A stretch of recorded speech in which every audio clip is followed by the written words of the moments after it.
Saludamos con Orlando Pérez, periodista y escritor. Orlando, ¿cómo le va? Buenos días, gracias por aceptar con esta invitación a Ecuador en directo. Bienvenido. ¿Qué tal, Jaime? Qué gusto saludarte y al mismo tiempo, por supuesto, conversar sobre un momento particular. Siempre van a ser momentos extraordinarios, dicen unos, pero yo creo que en este es de modo particular un momento de tensión, de gran expectativa y ojalá la salida a esta gran tensión y expectativa sea democrática, pacífica y también con beneficios para el pueblo ecuatoriano. Así es, Orlando. Orlando, me gustaría empezar con lo que fue los resultados de las elecciones del pasado 15 de octubre. ¿Cuál es tu lectura de los resultados que obtuvo la Revolución Ciudadana en esa elección? A ver, yo diría que habría que ver en dos dimensiones. La primera es lo que la ciudadanía ha expresado, lo que la ciudadanía ha determinado. Ahí me parece que hay una confluencia de algunos factores. El principal creo que es una campaña de Noboa bastante pobre, pero en cambio muy bien acolitada y acompañada de otros grandes actores. Pero también la otra cosa que sí pesa es la billetera. Es una campaña millonaria. No solamente ha sido la pauta digital, que ya de sí mismo es enorme, es sumamente fuerte, no ha sido un gasto solamente del señor Noboa. Se nota en la conversación digital la presencia y la concurrencia de muchos actores que han puesto y han apostado por Noboa con mucha plata.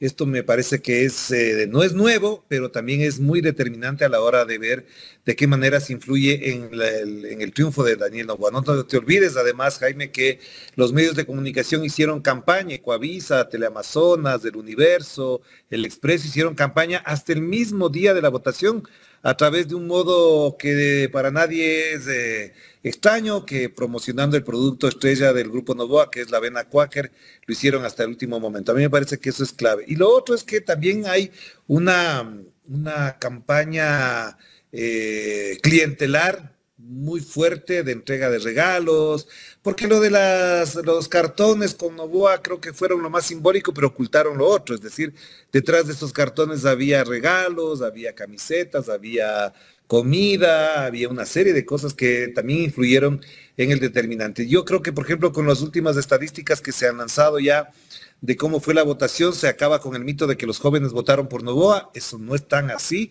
De que las mujeres solamente votaron por Noboa, también es cierto que ganan las mujeres en Noboa, pero no es tanta la votación de las mujeres a favor de Noboa.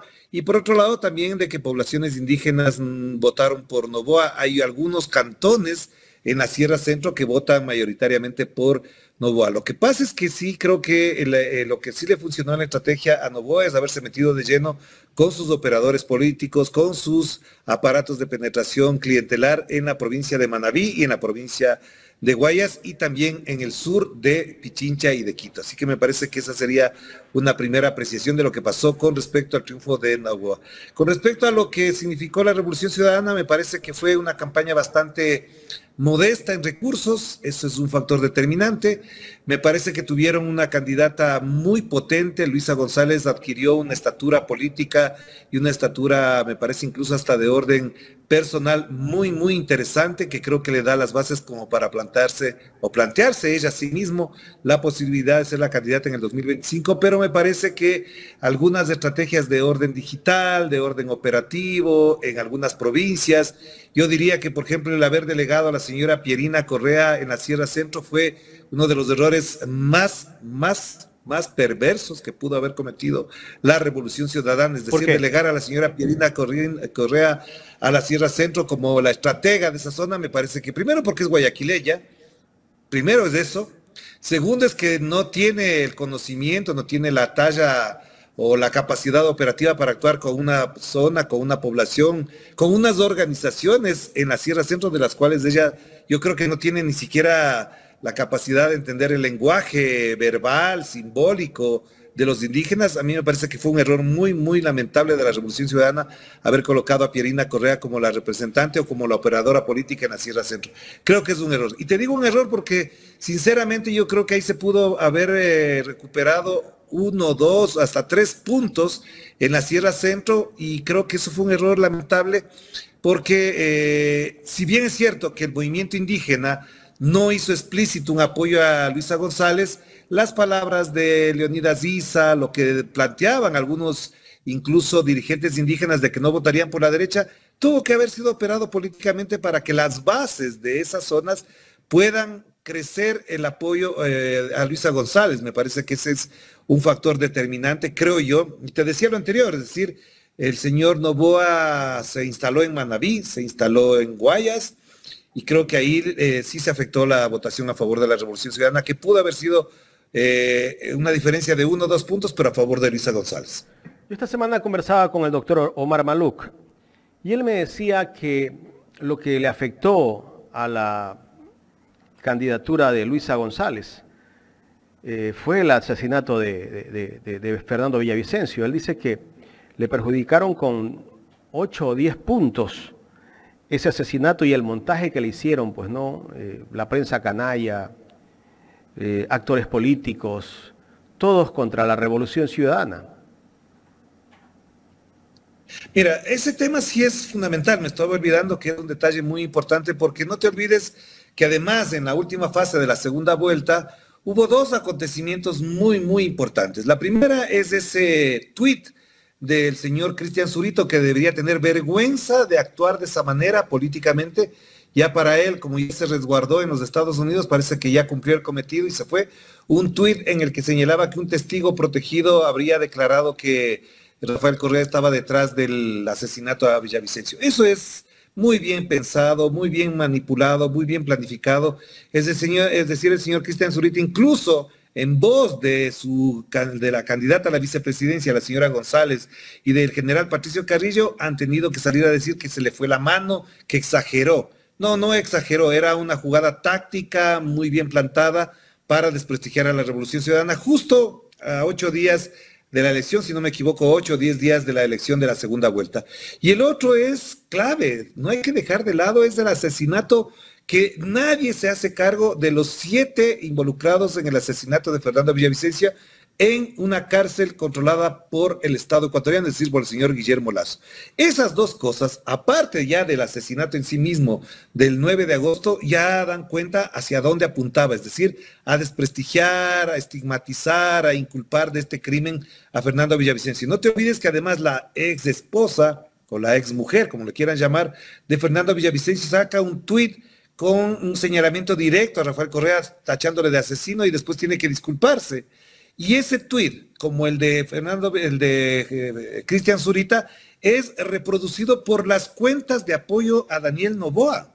No te olvides de ese gran detalle. Está verificado en la conversación digital que ese ataque fue reproducido por más de 22,000 cuentas que han apoyado a Fernando Villavicencio en su momento, y en esta segunda vuelta apoyaron a Daniel Noboa, y que son parte además del apoyo que recibe normalmente o regularmente el señor Guillermo Lasso Mendoza. Es decir, eso no hay que dejar de lado. Así que si alguna explicación le tienen que dar al país del modo perverso con el que actuó Cristian Zurita, la esposa de Fernando Villavicencio, y el propio gobierno al dejar asesinar para generar esta sensación de que hay algo que vincule al correísmo con el asesinato de Fernando Villavicencio, es el gobierno del señor Guillermo Lasso, de lo cual el señor Zapata, el señor Cucalón y el mismo Guillermo Lasso se hacen los locos todos los días.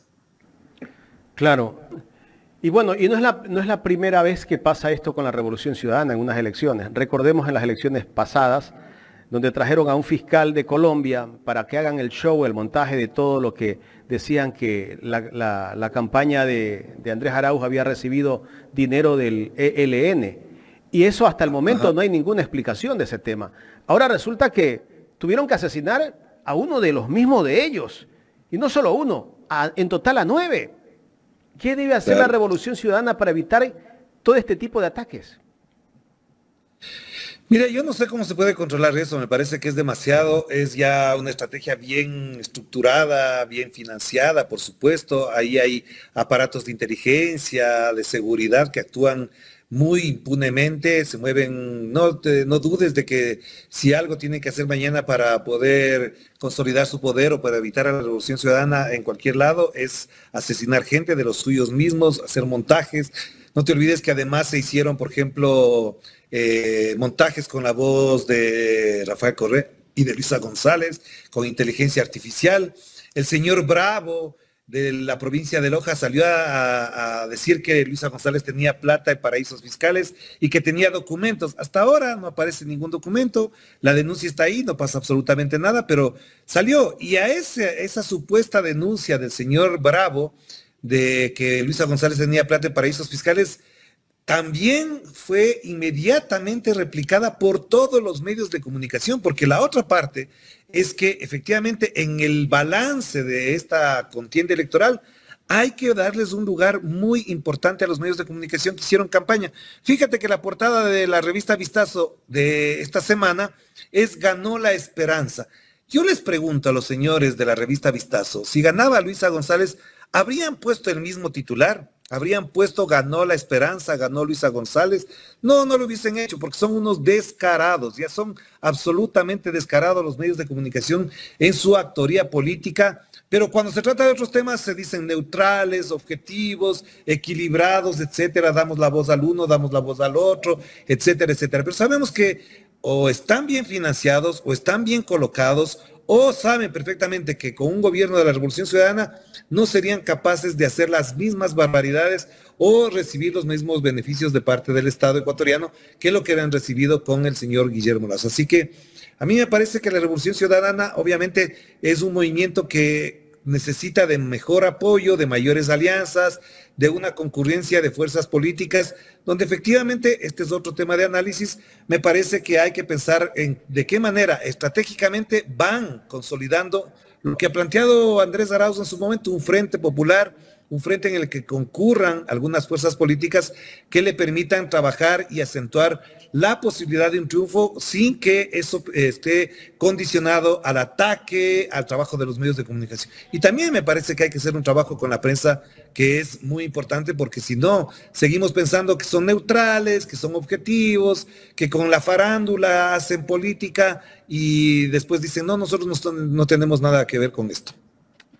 Claro, los medios, no sé si es que le tienen tanta bronca a la Revolución Ciudadana que en estos días hemos visto cómo han arremetido contra el problema que hay entre Jorge Glass y esta señorita Soledad Padilla, creo que es, sobre este escándalo, ¿no? Pero han sobredimensionado, que yo veía al señor Ferdinand Álvarez antes de ayer, 15 minutos en el noticiero de la mañana, pasaron el reportaje al mediodía, en la noche y al siguiente día. O sea, ya le dieron más de 20 minutos, 25 minutos aproximadamente en un canal.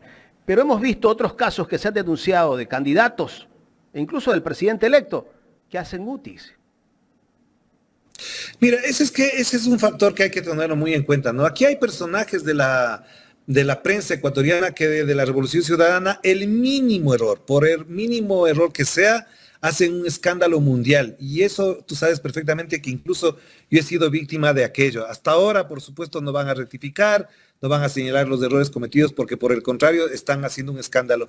Y ahí hacen una cosa que es mucho más perversa, que incluye incluso a algunas organizaciones de orden feminista que están revictimizando, están agrediendo la imagen, la integridad de Soledad Padilla, pero no les importa. Se trata de hacer pedazos. El señor Roberto Aguilar lo que hace es una generalización absurda cada vez que puede porque tiene veneno en su mente, veneno en vez de neuronas cada vez que tiene que hablar de la Revolución Ciudadana. Para él todos los correístas son cochinos, son perversos, son malos, etcétera, etcétera. Pero cuando se trata de los suyos, violencia de género en la denuncia de la ex esposa del señor Daniel Noboa, eso no existe. Cuando hay una denuncia de la señora Priscila Esquitini contra el periodista Carlos Vera, se hacen los locos, se callan, y otro tipo de delitos de violencia de género que entre los suyos siempre estuvieron presentes. Hay la denuncia en algún momento de un famoso rector de una universidad de Quito, de derecha, que sacó a su esposa hecho pedazos, golpeada, a Miami, y todo quedó tapado. Taparon a todos los medios, prácticamente dijeron esto no se toca porque se acabaría con la universidad, etcétera, etcétera. No voy a mencionar su nombre porque efectivamente después de esto van a actuar violentamente. Cuando se trata de ellos, y el propio Roberto Aguilar, que cuente cómo trataba a su exmujer, a sus novias, etcétera, que cuente pues cómo era él su comportamiento con ellas, y no nos venga a dar clases de moral. Y así hay otros más.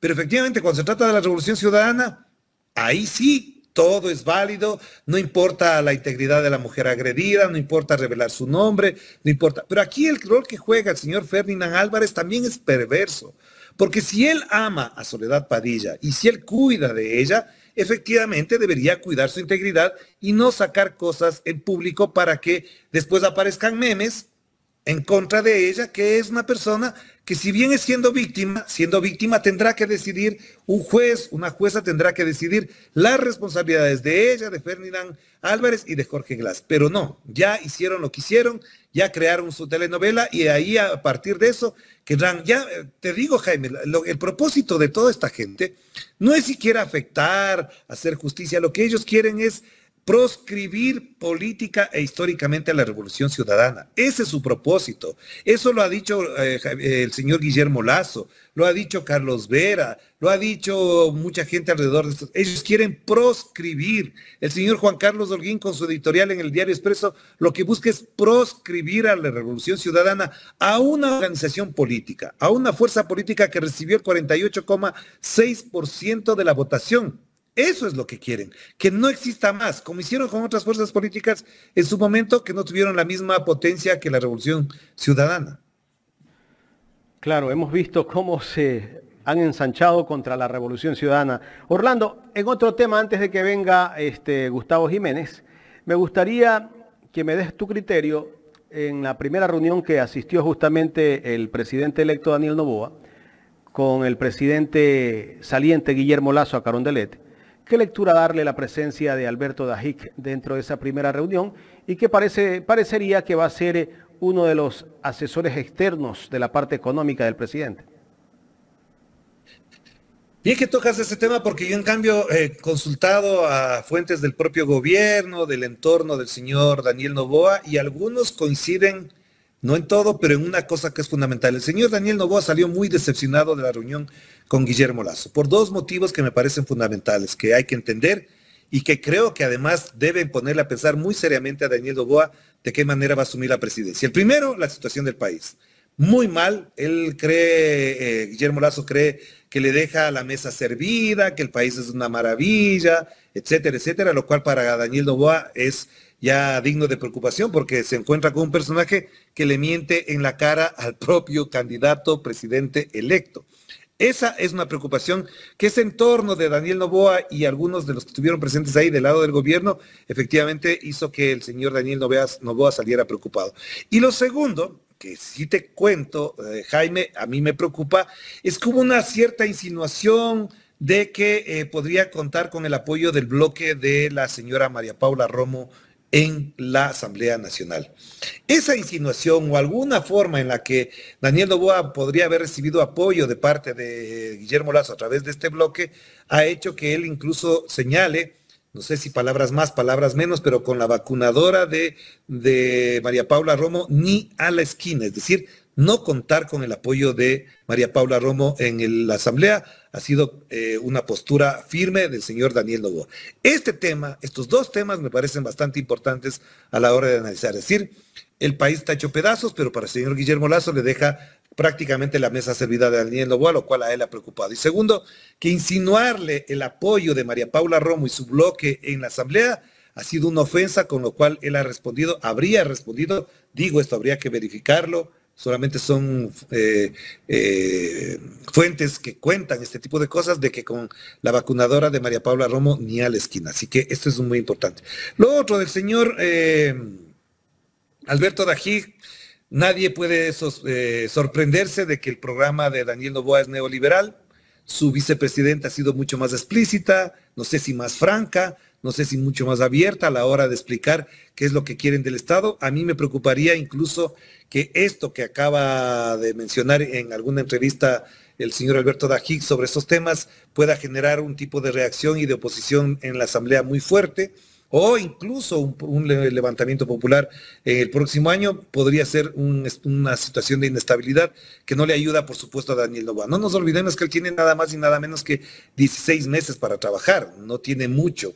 Y en medio de una consulta popular no creo que le ayude demasiado a él para poder sobrepasar esos 16 meses con algún nivel de popularidad que le garantice una reelección. Por lo tanto, me parece que la presencia de Alberto Dajic no solamente que mancha, yo siempre he dicho, y creo que puse un tuit al respecto, decía, si él nos decía desde el principio que su principal asesor iba a ser Alberto Dajig, no habría recibido el mismo nivel de votación, porque Luisa González, por el contrario, fue muy clara y muy específica y muy transparente y dijo, mi principal asesor se va a llamar Rafael Correa Delgado. Si Daniel Noboa nos decía, mi asesor principal va a ser Alberto Dajig, otra habría sido la votación, incluso de aquellos que votaron nulo. Buenos días, Orlando. Un placer tenerlo por acá nuevamente. Hace un momento, con Jaime, usted decía, Orlando, que hay que trabajar con los medios de comunicación para tratar de alguna manera de bajar los ánimos de inculpación, de odio, en fin, ¿no? Pero yo me pregunto, y le traslado esta pregunta, ¿cuánto daño nos han hecho los medios de comunicación precisamente con esto? Hoy en la mañana escuchaba algo que verdaderamente me sorprendió, Orlando. No sé si usted tuvo la oportunidad de ver. En Ecuavisa, Lenín Artieda entrevista a un analista político que es catedrático al mismo tiempo, se llama Gabriel Hidalgo. Y una de las preguntas que le hace él es, ¿cómo debe el presidente Noboa llegar a acuerdos con los asambleístas y especialmente con la Revolución Ciudadana? Y lo que dice Gabriel Hidalgo, un catedrático, que como ya la economía del país no es la misma de la época de Rafael Correa, entonces ahora los asambleístas están tratando de apaciguar las cosas y llegar a consenso. ¿Qué quiso decir con eso? O sea, ¿hasta dónde y hasta cuándo hay que soportar a esta prensa tan perversa, diría yo, en ese sentido? ¿Cuánto daño nos han causado? ¿Cómo trabajar con ellos? Mira, Gustavo, si algo hay que decir es, y ser coherente además, es que durante más de 10 años yo he venido señalando, como otras personas más han señalado, que quien más daño le hace a la democracia es la prensa corrupta, la prensa corporativa, la prensa de derecha, y estos actores mediáticos y políticos que juegan a ser supuestamente opinadores y orientadores de la opinión pública, y que sabemos que no lo hacen gratis, empezando por los Fundamedios, por los Aguilar, por los Torres, por los Rojas, por los Artieda, por los Vera, en general, que no lo hacen gratis, de verdad lo digo así frontalmente, no lo hacen gratis, y no es que el señor Arturo Torres o Lenín Artieda mañana van a convertirse parte de la aristocracia guayaquileña o aristocracia ecuatoriana y se van a sentar en la mesa a comer, no, además lo hacen como empleados que después les meten una patada en el trasero y se van para cualquier parte y se acabó. Es decir, ellos que antes andaban en bus, como otros que a través de los tweets creen que ya son de la clase alta, antes andaban en bus, ahora andan en carro, entonces le reclaman a los alcaldes, este bache está mal, ¿por qué no han arreglado este bache para que mi carro no se dañe?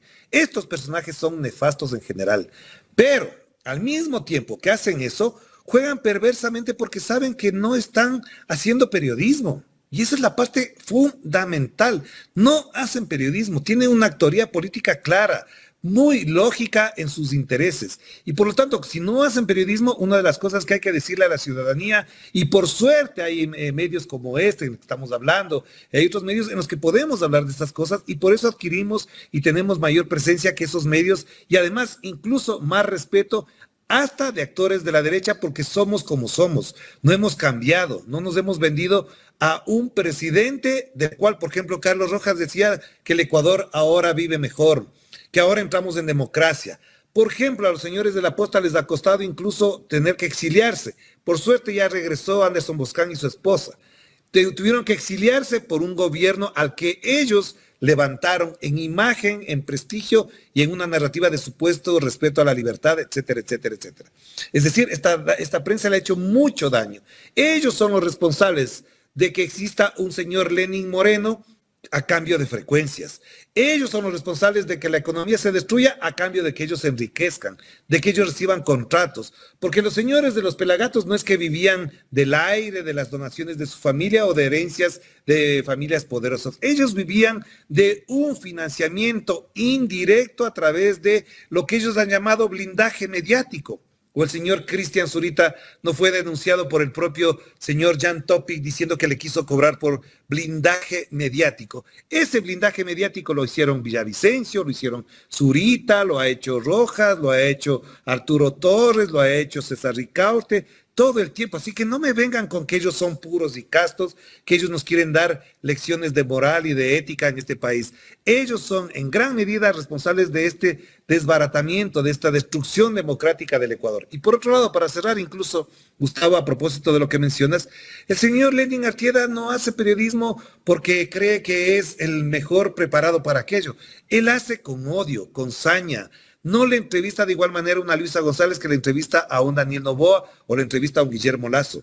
Si él fuese así, tendría otro prestigio. Y el señor Carlos Vera, que dijo tajantemente que no va a entrevistar a la candidata a la Revolución Ciudadana. Claro, la candidata a la Revolución Ciudadana sacó el 48 y pico % de la votación, por lo tanto, él se va a quedar sin esa audiencia si cree que vive de esa audiencia. Y ya sabemos cómo vive, del respaldo del gobierno, de la protección oficial del gobierno, que le cuesta más o menos $10,000 mensuales al Estado protegerle al señor Carlos Vera y a otros más. Entonces, no nos vengan con el cuento de que ellos nos pueden dar clases de moral, de ética, cuando sabemos que detrás de todo esto está su saña, su odio, su venganza. ¿Por qué? Porque se les puso en orden, porque entramos a competir con ellos a través de medios públicos, de otro relato mediático, de otra narrativa, para poder garantizar derechos de comunicación a la ciudadanía. Bueno, y detrás de todo esto están los empresarios de la comunicación, ellos no son comunicadores. Los otros, usted bien lo ha dicho, son parte de un salario, ¿no? Y tienen que cumplir de alguna manera esa postura. Vámonos a otro tema. Yo estoy aquí ya preparado, aquí en Ecuador en Directo ya estamos preparados, mi estimado Orlando, porque ya empezaron los apagones. Ya en algunas partes del país ya se iniciaron los apagones. Todavía no nos tocan a las grandes ciudades como Quito, Guayaquil, Cuenca y otras ciudades de gran producción. Ya nos tocaron a Quito, ya nos tocaron a Quito. El día que jugaba la Liga Deportiva Universitaria con Emelec ya hubo apagón, por ejemplo. Así que bueno, le echaron la culpa a la tormenta, ¿no? Sí, pero en el estadio de la Liga fue por la tormenta. En el sur de Quito, las afueras de Quito, no era la tormenta. Entonces, ¿cómo analizar cómo va a recibir este presidente, este nuevo presidente electo, un país tan convulsionado políticamente ya, porque este tema es un tema político? O sea, la CENACE le advierte, no le advierte, yo creo que hasta le ordena al ministro de Energía que ya se ponga pilas y comience a organizar el cronograma de apagones porque es inevitable, ¿no? Políticamente esto se pudo haber solucionado porque los estiajes siempre han habido. Mira, Gustavo, aquí hay dos temas. La primera es que esto es un arrastre muy, muy perverso de parte de los dos últimos gobiernos, es decir, del gobierno de Lenín Moreno y el de Guillermo Lazo. Yo le escuchaba una entrevista a Miguel Calahorrano, que es experto en temas de electricidad, y él decía que los dos gobiernos no incrementaron en 1 kilovatio la capacidad energética del país. En 6 años no elevaron 1 kilovatio. Lo normal, lo común, lo responsable, para ser más exactos, debería haber sido que en estos 6 años al menos unos 50 kilovatios se hubiesen incrementado, dándole mantenimiento, repotenciando las centrales hidroeléctricas, etcétera, etcétera. Todas esas cosas que en detalles técnicos alguien mejor que yo lo puede explicar. Es decir, hay una enorme irresponsabilidad. Claro, para eso tuvieron una prensa que denostaba que de la presa tal, que de la hidroeléctrica tal. Entonces ganaban plata publicando reportajes que les pagaban ciertas agencias norteamericanas para eso, y entonces estaban ahí. El propio Fernando Villavicencio hizo campaña en contra de las centrales hidroeléctricas, pero nunca dijeron que eso se tenía que repotenciar. Fernando Villavicencio, que se daba de experto petrolero, experto energético, nunca dijo que aquí se estaba jodiendo este país con la ausencia de mantenimiento de las hidroeléctricas y demás. Esa es una parte. La segunda parte, yo sí creo que aquí hay detrás un negocio perverso. Es el señor Santos Vite, no es que lo hizo porque sí. Aquí el hecho de traer energía, de comprar energía, que ahora no le llaman barcazas, ahora le llaman otra cosa. Están los intermediarios. La pregunta que uno se tendría que hacer es, ¿quiénes están abasteciendo de energía eléctrica desde afuera, con gas, etcétera, etcétera, todo ese mecanismo que se ha explicado ahora? ¿Y quiénes están ganando con eso? Porque cuando les dicen que la plata de las hidroeléctricas es plata pública, ahí les duele. Pero cuando se trata de pagar a los intermediarios que abastecen la energía eléctrica, que ahora con apagones nos van a tener que dar y que va a incrementar la tarifa eléctrica, pues ¿quién se está ganando esa platica?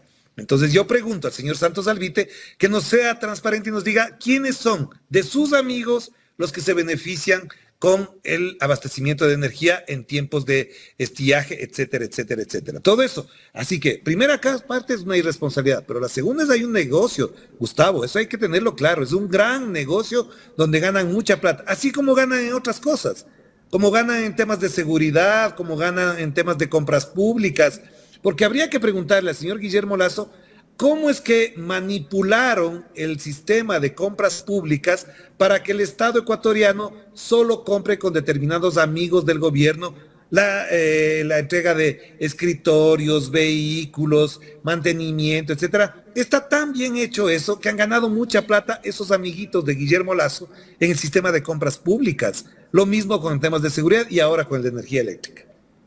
Oiga, yo ya la respuesta que esperamos seguramente al cuestionamiento que acabas de hacer, Orlando, al ministro Santos, yo ya la tengo. Él va a decir lo que siempre ha dicho, el sueldo no alcanza, es como para los caramelitos. Entonces ahí está la respuesta, claro, ¿no? Orlando, claro. Pero estamos retrocediendo, estamos viviendo los años 80, vemos a un Dajic de aquella época. Ayer lo veía al señor Maguad haciéndole recomendaciones económicas al nuevo presidente. El señor Lasso va a dejar una carta ahí en el escritorio con recomendaciones de cómo manejar la situación económica. ¿Qué se avisora finalmente con este nuevo gobierno, con estos grandes asesores de la época del desastre? Mira, a mí me preocupa dos cosas también ahí. Sí es cierto que efectivamente hay que darle gobernabilidad a un gobierno que entra, quizás la estabilidad en la Asamblea para que no le echen la culpa a la Asamblea todo el tiempo de que lo que no funciona en este país es culpa de la Asamblea, que fue el relato del señor Guillermo Lasso. Si él tiene una mayoría, ojalá presente 2 o 3 proyectos buenos que se puedan aplicar inmediatamente. Tú sabes que la aplicación de una ley, primero la elaboración, discusión y aprobación de una ley toma unos 3 meses por lo menos, y después cuando esa ley se comienza a aplicar pasan 6 meses, así que no sé si le va a alcanzar. Así que primera cosa, darle gobernabilidad, ojalá sea bueno para él y ojalá entienda que el mensaje de este país es gobernabilidad, pero para beneficiarse la mayoría de los ecuatorianos.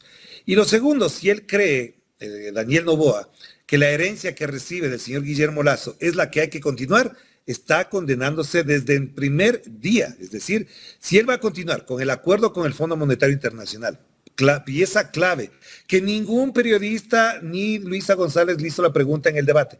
¿Va a continuar usted, señor Daniel Noboa, con el acuerdo con el Fondo Monetario Internacional? Habría sido muy importante entender cuál es su postura. Segundo, ¿va a seguir con el acuerdo con los Estados Unidos en temas de seguridad, de inteligencia y demás? ¿Va a seguir con esos acuerdos?